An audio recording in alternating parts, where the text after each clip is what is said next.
Today is day 6 of this September 2023 7-day sesshin.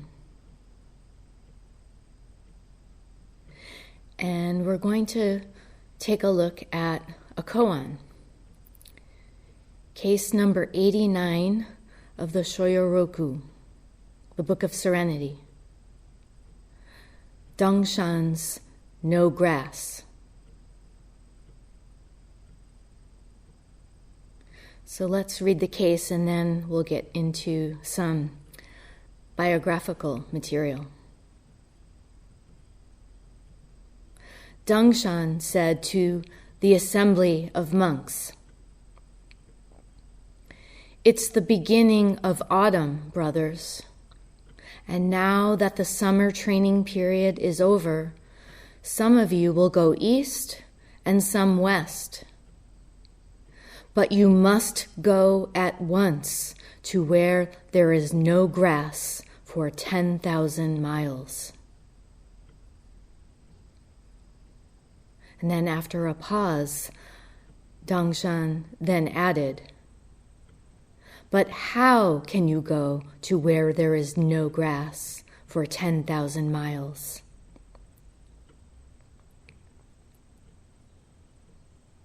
Later, Shishuang said, "Go out of the gate and there's grass."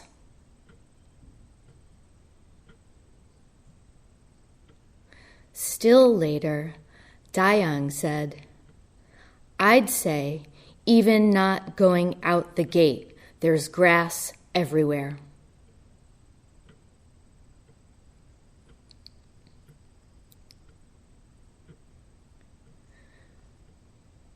So we have these three masters expressing their understanding, but they're not all together at the same time and place having a conversation. Dongshan lived from 807 to 856, and Shishuang's years were 807 to 888.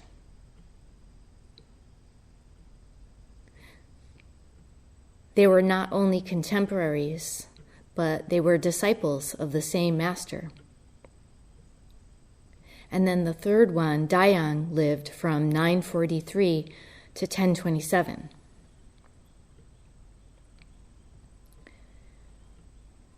So Shishuang's response might have been expressed,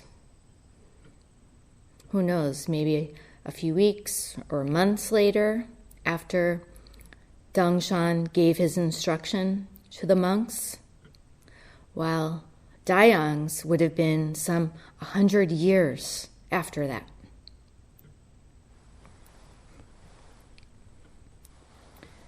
We don't have time to get into the biography of all three of them, so we'll just focus on Dongshan. And I'll be using Zen's Chinese Heritage by Andy Ferguson. And for the sake of clarity, as usual, I'll simplify my reading in places to minimize the number of references to historical places and names, which can make it confusing to the ear.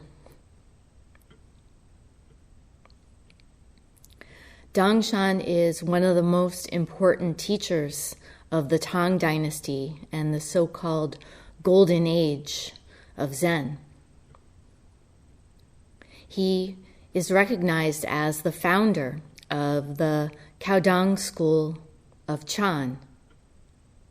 In other words, the Soto school, as it's called in Japanese.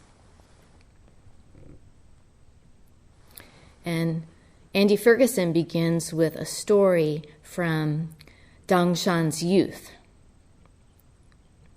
He says, as a youth, Dongshan was reading the Heart Sutra and came upon the words, "No eye, no ear, no nose, no tongue, no body."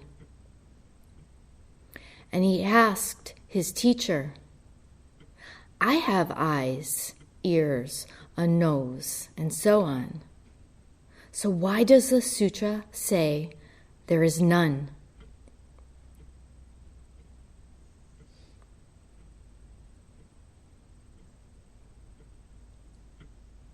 The teacher was reportedly dumbfounded at the insight revealed by Dongshan's question. And he replied, "I can't be your teacher." He then sent the young prodigy to study under another Zen master. And at the age of 21, Dongshan took the monk's vows on the famous Mount Song. In the tradition of the Zen school, he then went traveling to visit the great adepts of his time.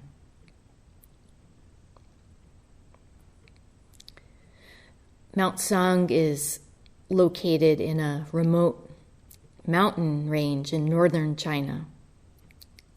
And in Chinese mythology, it's seen as the center of heaven and earth.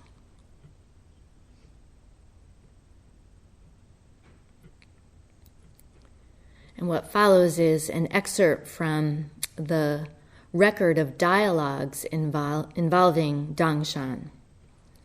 And we're going to begin with an exchange that happened when he was still in his youth.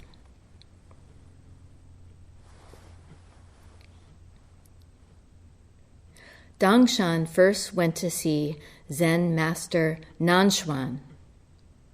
At the time, the congregation was working to prepare a feast for the following day in honor of Nanshuan's late master, Matsu. Nanshuan asked the congregation, "Tomorrow we will have Matsu's feast, but will Matsu come or not?"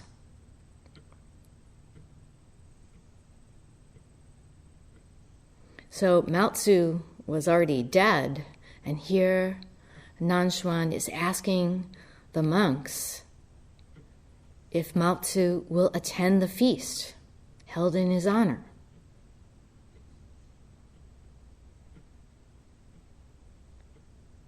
The monks were unable to answer. But then Dongshan stepped forward and said, "If he has a companion, he'll come. If he has a companion, Matsu will come."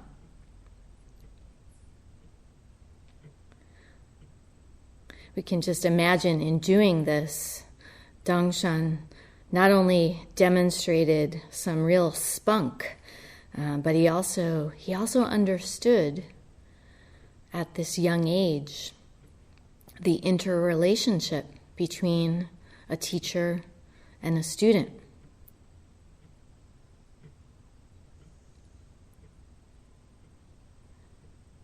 Only if he had a companion, a student with whom he had worked with, would the late Matsu be at the feast.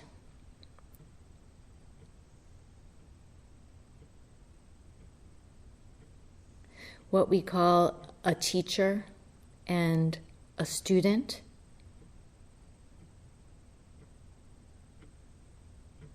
the two cannot exist without the other. The same goes with other kinds of dichotomies like right and wrong, up and down, inside and outside.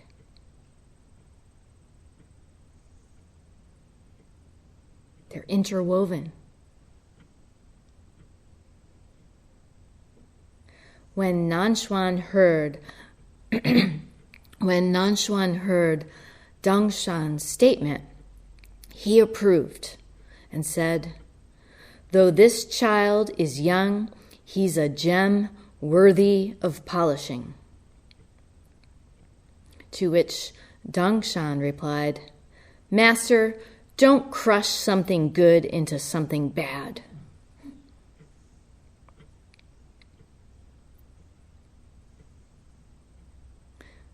So what's he saying?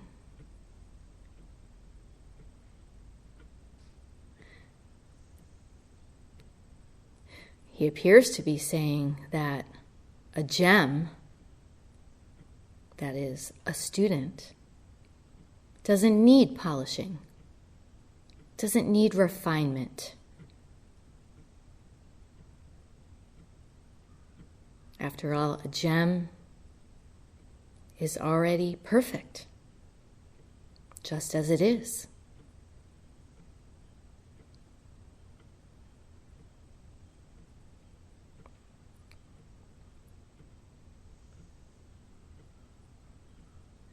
Next, Dongshan studied with Guishan. And this next story involves quite a long exchange. So rather than go through it line by line, I'm going to summarize it in a nutshell. Dongshan tells Guishan a story that he had heard from someone else about a conversation between a monk and the national teacher. So it's a secondhand story that he's pondering. And by the way, a national teacher is, this is an official title given to the teacher to the emperor. So the story goes, the national teacher instructed a monk saying that even inanimate things, that is, non-sentient beings, expound the Dharma. They embody our true nature. The monk then replied to the national teacher, pointing out that he cannot hear inanimate things. He cannot hear a wall tile. How could a wall tile convey the Dharma? So this monk wasn't buying it, and the exchange ends with the national teacher standing his ground by reciting a line from a sutra. And then when Dongshan finished telling this story to Guishan, Guishan then said, I have this teaching, but one seldom encounters a person who understands it. Dongshan then said, I'm not clear about it. I ask you for instruction about this. To which Guishan lifted his whisk upright into the air and said, Do you understand? A whisk is a teacher accoutrement. It's called a hosu in Japanese, and it's basically a short staff, perhaps made of wood, with a bundle of horsehair or cow hair flowing from the tip. So in this simple act of holding up his whisk in the air, what was Guishan saying?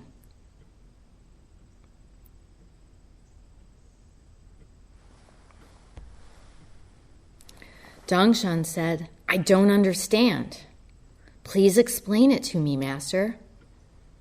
Guishan said, the mouth that my parents gave to the world is utterly unable to explain this to you. Then Dongshan said, is there anyone else of your generation whom you respect and who can explain it?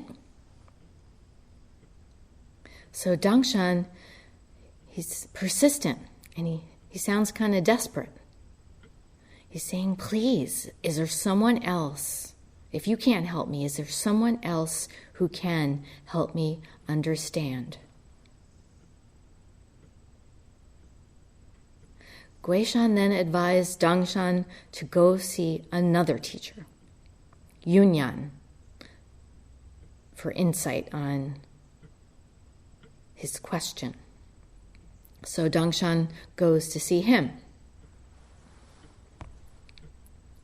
He relayed to Yunyan the same story about the national teacher and asked, who can hear inanimate things expound Dharma?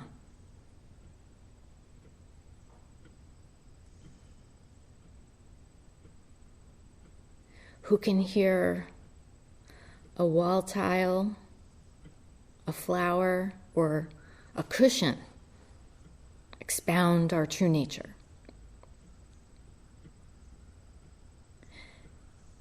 Yunyan said, what is inanimate can hear it. What is inanimate can hear it. And what does that mean? Can a wall tile hear a flower?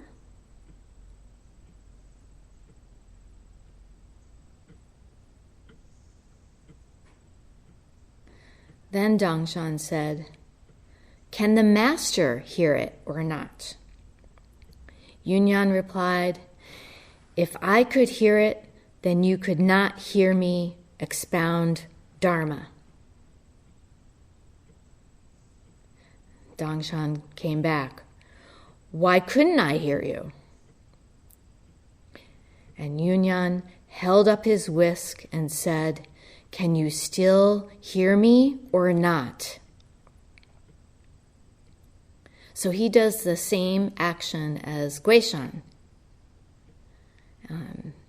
We can't really read too much into that and assume there's some special meaning. It could be that in both of them raising their whisk, it was just happened to be the object that was closest to them, that each had on hand.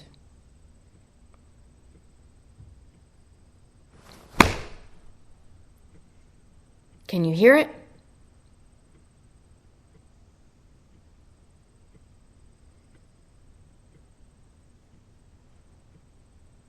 Dongshan said, I can't hear you. Yunyan said, when I expound Dharma, you can't hear me. So how could you hear it when inanimate things proclaim it? Dongshan then said, what sutra teaches about inanimate things expounding Dharma?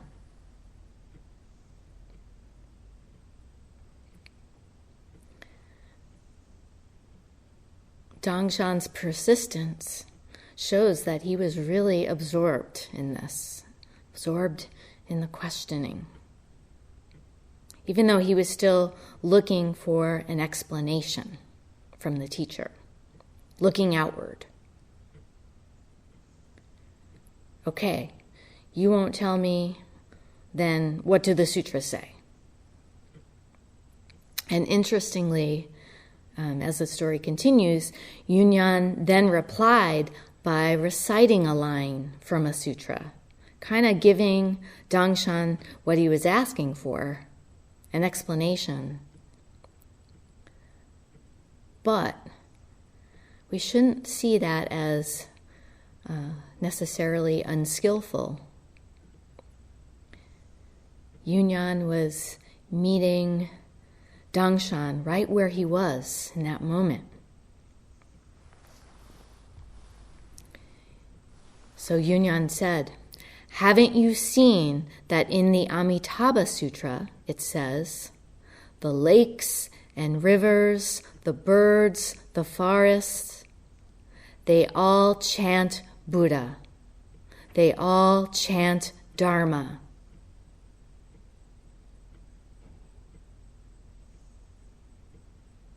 And upon hearing this, Dongshan experienced a great insight.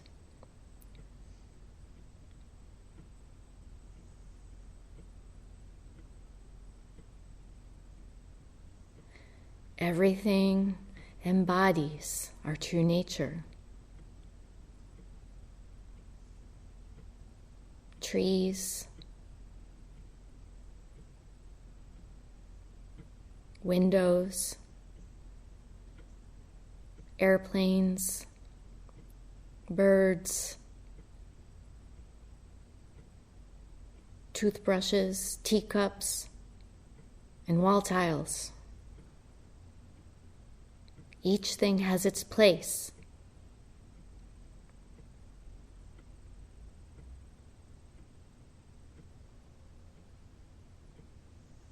And that includes us.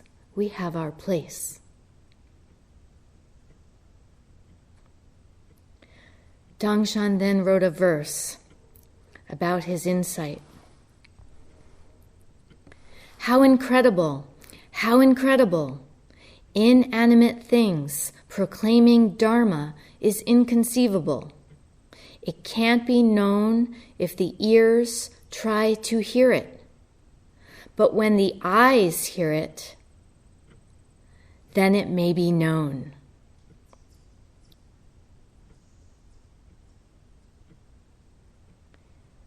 Hearing with the eyes, seeing with the ears. It sounds like he had experienced some kind of a synesthesia.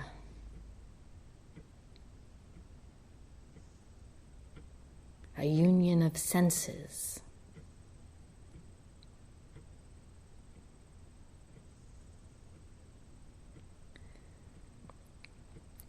The text continues with various other dialogues involving Dongshan.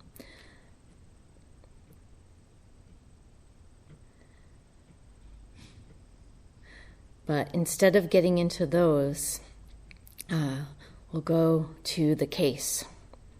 Dongshan's no grass.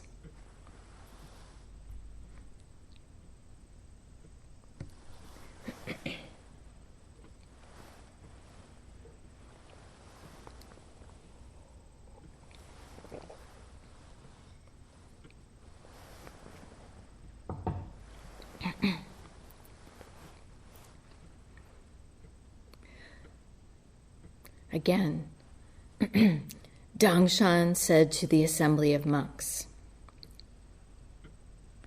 "It's the beginning of autumn, brothers, and now that the summer training period is over, some of you will go east and some west.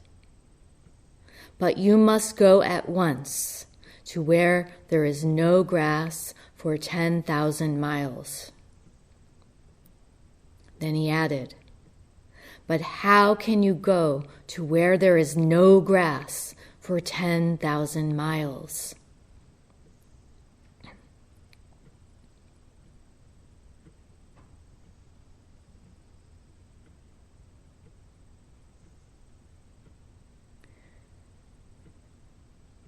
Dating back to Zen's Chinese roots, the traditional training period was 3 months long, and it was held twice a year.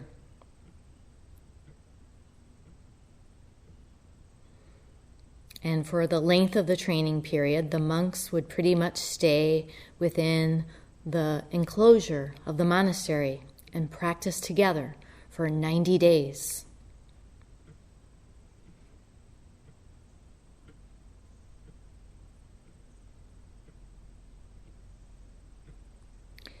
And in bidding the monks goodbye,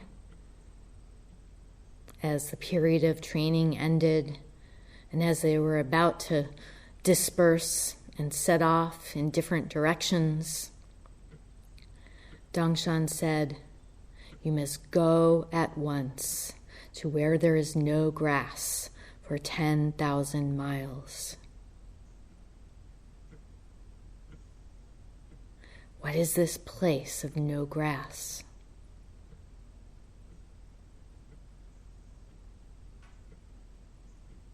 This koan is rich with subtle meaning.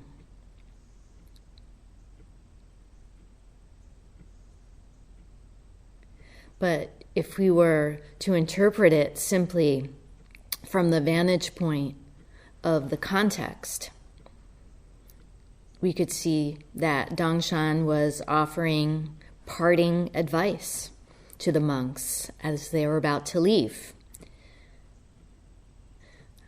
leaving the monastery and returning to everyday life. Some perhaps going to their hometowns, others going off on pilgrimage. And they had just completed 3 months of intensive Zen training.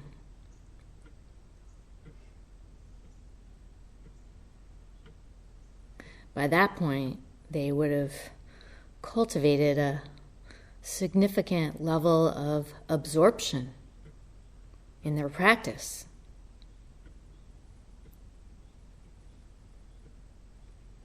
Now go at once to this place of no grass.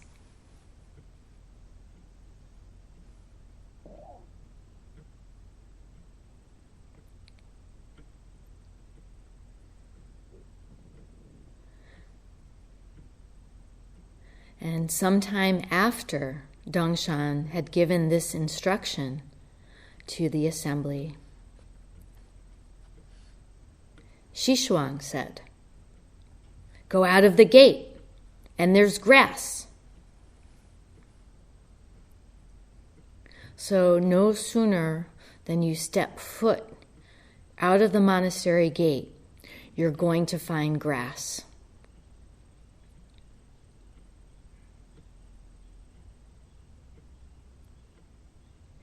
Is he saying that as soon as you go into the world, you're going to face all the challenges that come with everyday worldly affairs?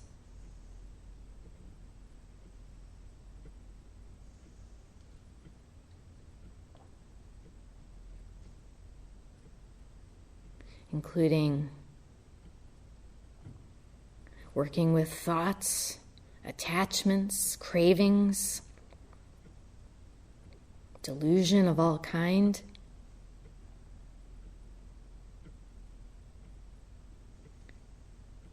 How can you bring your awareness into the life that you're living?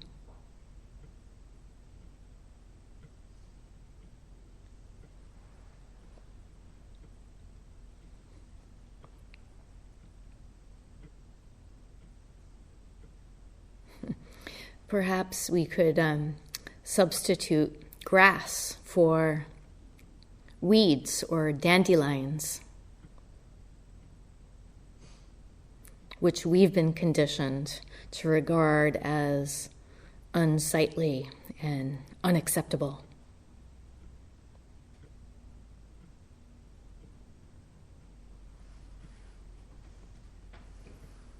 Our lawn needs to be perfect. Although weeds and dandelions get a bad rap.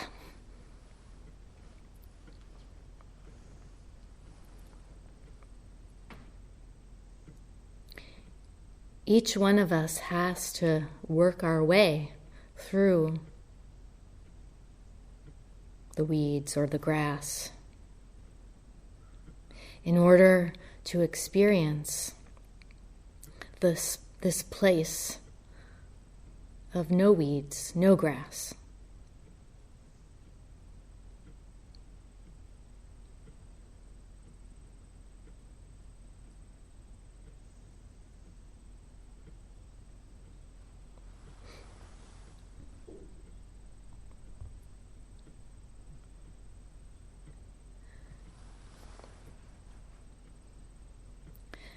And then, much later on, Dayang chimed in, and he said, "I'd say, even not going out of the gate, there's grass everywhere."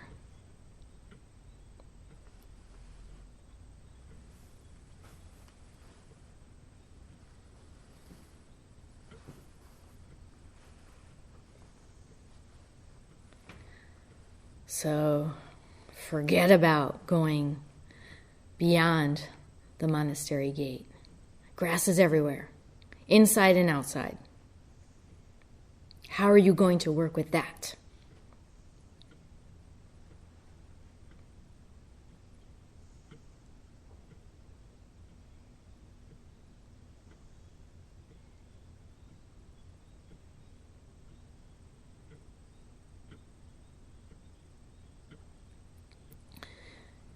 You know, the reference to grass in this koan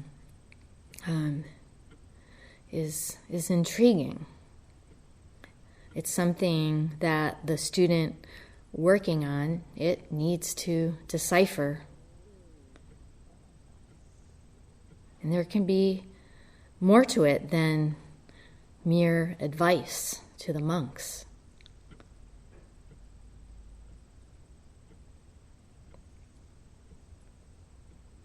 When I first read this koan, it reminded me of a time about 15 years ago when I traveled to China and visited some temples.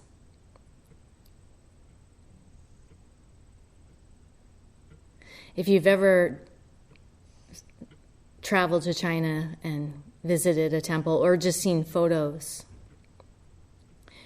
you'd know that the temple design, the landscape of the temple, the grounds that immediately surround it, don't include grass.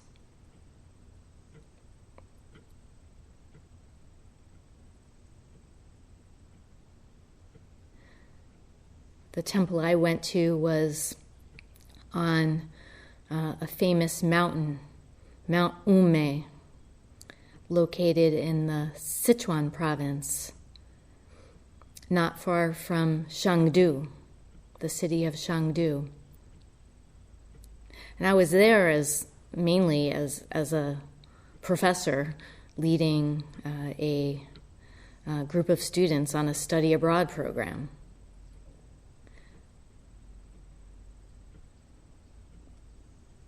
And we visited a bunch of World Heritage sites, including this mountain.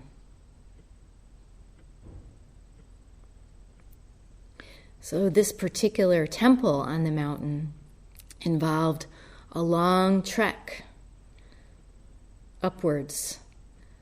The trail went through a thick forest. But once you got to the temple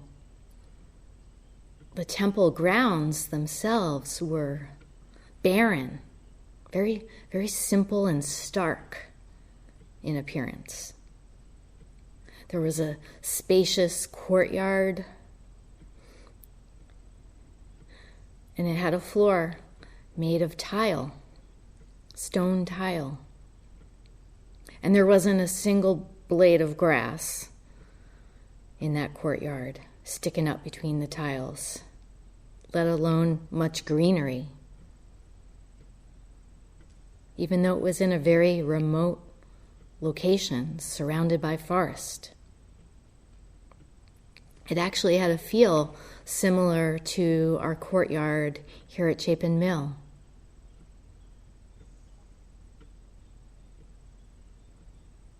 Which no doubt was part of the design inspiration.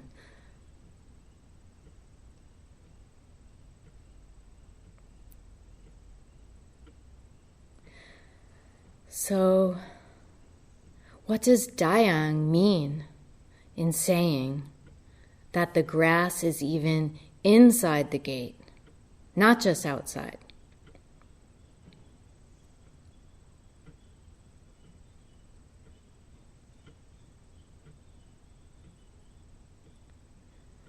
With each master having their say, we're left with this imagery of grass and no grass.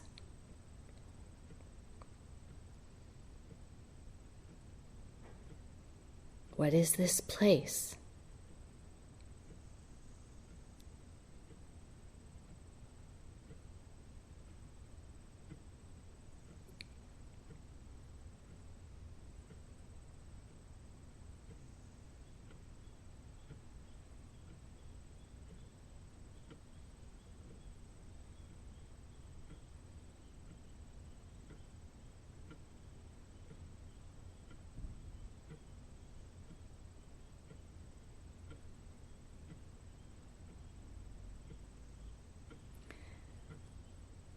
The mystic poet Rumi said this: "Out beyond ideas of wrongdoing and right-doing, there is a field. I'll meet you there. When the soul lies down in that grass, the world is too full to talk about. Ideas, language, even the phrase each other don't make any sense."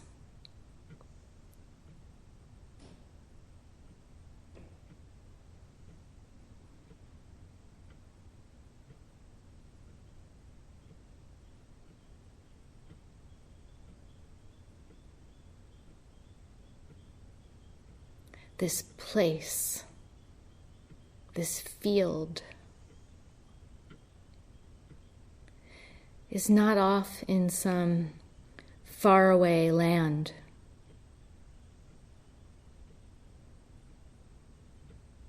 It's right where we are.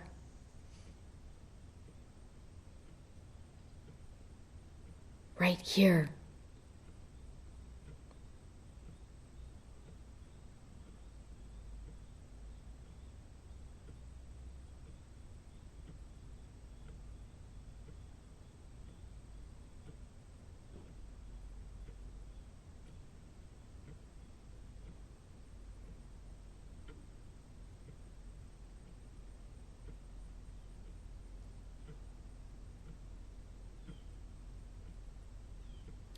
We'll stop and recite the 4 vows.